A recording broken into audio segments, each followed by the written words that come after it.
polemik yang ramai diperbincangkan beberapa waktu belakangan ini adalah soal utang Indonesia yang melonjak. Berdasarkan catatan Kementerian Keuangan, utang Indonesia hingga per akhir Oktober 2021 mencapai 6.687,28 triliun rupiah. Utang tersebut meningkat tajam sebesar 809,57 triliun rupiah dari posisi September 2020. Persoalan ini ditanggapi Menteri Koordinator Bidang Kemaritiman dan Investasi, Luhut Binsar Panjaitan, bahwa utang Indonesia relatif terkendali. Hal tersebut disampaikan saat mengisi acara di Bisnis Indonesia Business Challenge 2022.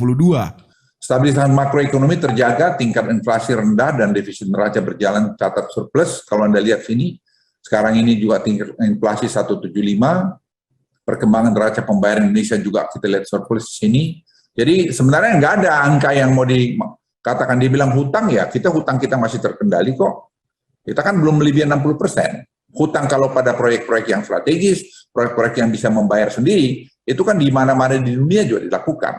Jadi jangan rakyat kita dibodohin juga mengatakan hutang 6.000 triliun. So, kalau 6.000 triliun baik itu produktif dan bisa membangun dan kemudian rakyat menikmatinya dan kita bisa kembalikan, kenapa jadi masalah? Luhut juga meminta melihat persoalan ini berdasarkan data, jangan asal kritik. Sekarang yang tidak dalam pemerintahan misalnya, lihatlah dengan jernih, kritiklah pemerintah itu dengan data-data, dan didiklah masyarakat kita itu untuk paham dengan data-data juga. Sebelumnya, BPK menegaskan bahwa indikator utang Indonesia 2020 telah melampaui batas yang direkomendasikan IMF dan IDR, serta indikator kesinambungan fiskal 2020 sebesar 4,27%.